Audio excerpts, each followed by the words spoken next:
හිතුවත් කරන්න බැරි දෙයක් නැහැ. අත ළඟටම ආපු විභාගෙට පොතක්වත් අතින් අල්ලපු නැති ඔයා සාර්ථකව උත්තර ලියන්නේ කොහොමද? අන්න ඒ ගැන තමයි අද මම මේ වීඩියෝ එකෙන් කියලා දෙන්න යන්නේ. හරි, අපි මේකෙදි කරන්නේ ඔයාට ඉතුරු වෙලා තියෙන කාලය ඇතුළත පාස් පේපර්ස් විතරක්ම කරන එක. ඉතින් එහෙනම් අපි මේ පාස් පේපර්ස් කරලා කොහොමද අපේ විභාගෙට සාර්ථකව පිළිතුරු ලියන්නේ? අනිවාර්යයෙන්ම මේකෙදි ඔයාට කරන්න දේවල් කීපයක් තියෙනවා. මුලින්ම ඔයා ෆෝන් එක පැත්තකින් තියන්න, ඔයාගේ සම්බන්ධතාවලට විරාමයක් දෙන්න, ඒ වගේම ඔයාගේ නිින්ද සීමා කරන්න, ඒ වගේම ඔයාගේ මනස පිරිසිදු කරගන්න. ඊළඟට ඔයාට සිද්ධ වෙනවා ඔයාගේ ඉලක්කය පැහැදිලි කරගන්න. ඒ වගේම ඔයාට ඉතුරු වෙලා තියෙන කාලය කොච්චරද? ඒ කාලය වෙනුවෙන් 100ට 200ක් කැපකිරීම කරන්න වෙනවා. ඊළඟට ඔයාට ඉතුරු වෙලා තියෙන කාලය කොච්චරද? ඒ ගැන සැලකිලිමත් වෙන්න. අපි හිතමු ඔයාට තව මාස 2යි හෝ 3යි තියෙන්නේ කියලා. අපි මේ මාස 2 3 ඇතුළත තියෙන දින ගාන අරගෙන ඒක අපි සටහන් කරගන්නවා. ඊළඟට ඔයාට සිද්ධ වෙනවා ඒ දින ගානට ප්ලෑන් එකක් හදාගන්න. මේ ප්ලෑන් එකේදී අපි කරන්නේ පාස් පේපර්ස් කරන එක විතරයි. ඉතින් ඔයා මේ ප්ලෑන් එක හදනකොට ඔයාට අමාරුම විෂයන් මොනවාද? ඒ විෂයන් වෙනුවෙන් වැඩි කාලයක් වෙන් කරලා ප්ලෑන් එක හදාගන්න අමතක කරන්න එපා. ඊළඟට ඔයාට සිද්ධ වෙනවා වසර 10කට අදාළ පාස් පේපර්ස් පොත් මිලදී ගන්න හෝ කාගෙන් හරි ඉල්ල ගන්න. ඒ වගේම ඔයාට පුළුවන් නම් තව වාර විභාග ප්‍රශ්න පත්‍ර, මේ වගේ එක ප්‍රශ්න පත්‍ර, ටියුට්ස්, ඒ වගේ දේවල් හොයාගන්න. ඒ දේවලුත් හොයාගන්න.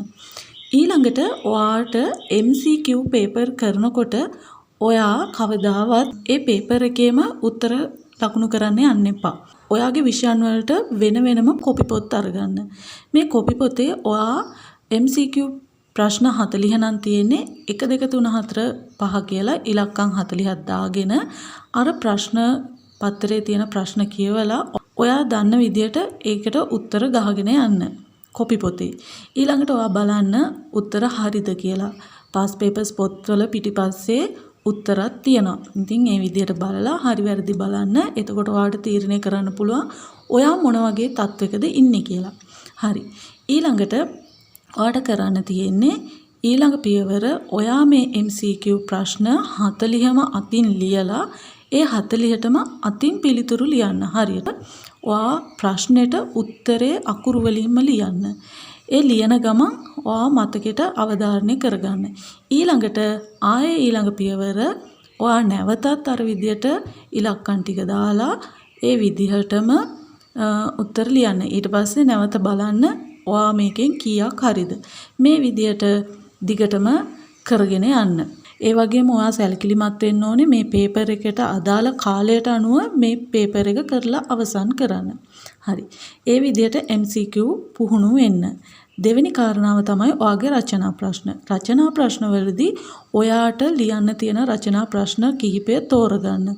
ඔයාට ලේසි කියලා හිතෙන, ඔයාට පුළුවන් කියලා හිතෙන ප්‍රශ්න ටික තෝරගන්න. ඒ තෝරගෙන ඒවට පිළිතුරු ලියන්න පුහුණු වෙන්න. මුලින්ම ඔයා දන්න විදියට පිළිතුරු ලියන්න. ඊළඟට ඔයාට මේ පාස් පේපර්ස් පොතේම පිටිපස්සේ තියෙනවා උත්තර. ඒ උත්තර හොඳින් බලන්න. එතකොට ඔයාගේ පිළිතුරයි ඒ පිළිතුරයි අතර තියෙන ගැළපීම් නොගැළපීම් මොනවද, වැරදි මොනවද, ඒ දේවල් හොඳින් තේරුම් අරගෙන ඊට පස්සේ ටික ඔයා අර ප්‍රශ්න වලට උත්තර හරියට ලියන්න පුරුදු වෙන්න. ඒ වගේම ඔයා හොඳින් මතක තියාගන්න ප්‍රශ්න රටාවන් තේරුම් ගන්න. ඒ ප්‍රශ්න රටාවන් තේරුම් අරගෙන ප්‍රශ්න මොන විදියටද වෙනස් වෙන්නේ, ඒවා මොන විදියටද ඒවට උත්තර ලියන්න ඕනේ, මේ දේවල් තේරුම් ගන්න. ඒ වගේම ඔයාට පුළුවන් තරම් මේ පාස් පේපර්ස් කරලා ඒ දේවල් පුහුණු වෙන්න. ඔයාට තියෙන කාලෙන් උපරිම ප්‍රයෝජනය අරගෙන ඔයා පේපර් කරලා පුහුණු වීම කරන්න. ඉතින් ඒ විදිහට ඔයාට පුළුවන් ඔයාට ඉතුරු වෙලා තියෙන කාලයේ උපරිම ප්‍රයෝජන අරගෙන ඔයාගේ විභාගයේදී ඔයාගේ පේපර් වලට සාර්ථකව පිළිතුරු ලියලා හොඳ ප්‍රතිඵලයක් ලබා ගන්න. ඉතින් නිකන් ඉන්නවට වඩා විභාගේ ලං වෙලා මම පාඩම් කරේ නෑ, අයියෝ මට ලියා ගන්න බැරි වෙයි, මට මේක කරගන්න බැරි වෙයි, අනේ මං මොකද්ද කරන්නේ, ඒ වගේ පසුතැවි ඉන්න එපා. ඔයා අනිවාර්යයෙන්ම ඔයාගේ විභාගයට ඉතුරු වෙලා තියෙන කාලය කොච්චරද ඒ කාලය ඇතුළත ලොකු කැපකිරීමක් කරලා ඔයාගේ ටාගට් එකට යන්න උත්සාහ කරන්න. හිතුවොත් කරන්න බැරි දෙයක් නැහැ. අනිවාර්යයෙන්ම ඔයාට ඒක කරන්න පුළුවන්. ඒ නිසා වැදගත් වෙන්නේ උත්සාහයයි කැපවීමයි. ඒ වගේම හොඳින් බුද්ධිය මෙහෙवला ඔයාගේ වැඩ කරගෙන යන්න. ඉතින් මං හිතනවා අද දවසේ මගේ වීඩියෝ එක ඔයාට වැදගත් වෙන්න ඇති කියලා. ආයෙත් දවසක වීඩියෝ එකක් අරගෙන එනකම් ඔයාලා හැමෝම පරිස්සමට සතුටින් ඉන්න ඕනේ. එහෙනම් ඉතින් මං ගිහින් එන්නම්.